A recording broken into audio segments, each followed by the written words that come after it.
Hi friends, welcome to my channel. It's me Shobana. கொஞ்சம் பேசலாமா with me?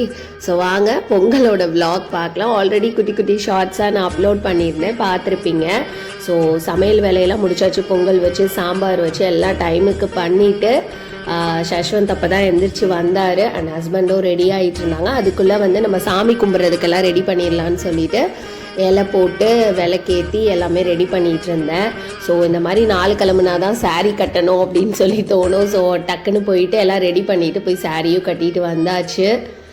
And husband வந்து பூ வாங்கிட்டு வந்திருந்தாங்க தலைக்கு வைக்கிறதுக்கு. பூ வாசம் இருந்தால் ஒரு ரேட்டா, வாசம் இல்லைன்னா ஒரு ரேட்டா. இதெல்லாம் புதுசாக இருக்குது எனக்கு கேட்கும்போது.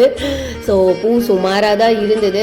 நம்மளுக்கு நார்மல் டேஸில் கூட நல்லா பூ கிடைக்கும். இந்த மாதிரி ஏதாவது ஃபெஸ்டிவல் டைம்லலாம் பார்த்தீங்கன்னா ஒழுங்காகவே கிடைக்காது. இது ஏன் அப்படிங்கிறதே எனக்கு தெரியல. எவ்வளோதான் காசு போட்டாலும் அந்த பூவோட ஃப்ரெஷ்னஸ் வாசமே இருக்காது. ஸோ பூ வச்சுட்டு இலை போட்டு ஒரு இலையில வந்து வெத்தலை பாக்கு, தேங்காய், வாழைப்பழம் வச்சுட்டு 2 இலையில வந்து படையல் போட்டாச்சு. 2 பொங்கலும் வச்சு 5 வகை சாம்பார் பண்ண, காய் பண்ண சாம்பாரையும் வந்து போட்டாச்சு.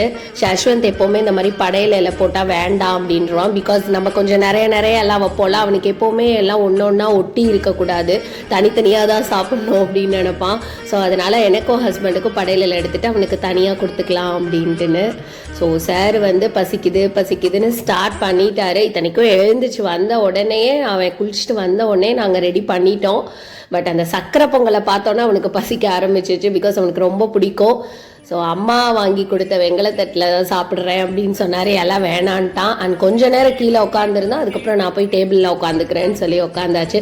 ஸோ ஹாப்பியாக வந்து அன்றைக்கி இப்படி தான் எங்களுக்கு பொங்கல் போச்சு. ஸோ சேர்ந்து உட்காந்து அதுவும் டைமுக்கு இந்த மாதிரி சாப்பிடும்போது ரொம்ப ஒரு மாதிரி திருப்தியாக இருக்கும். நம்ம நினச்ச டைமில் அந்த ஒர்க் முடியும் போது, பிகாஸ் சம்டைம்ஸ் நம்ம நினைப்பானா டைம் அப்படியே இழுத்துட்டே போயிடும். பட் நான் பிளான் பண்ண மாதிரி கரெக்டாக வந்து 11:30க்கெலாம் சாமி கும்பிட்டு சாப்பிட்டு முடிச்சேட்டோம் ஆக்சுவலி.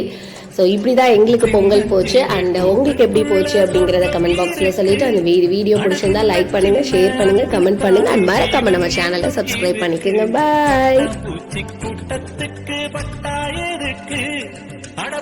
மட்டும் போதும் கண்ணே காசு பணம் எண்ணத்துக்கு பச்சை கிளிகள் தோல்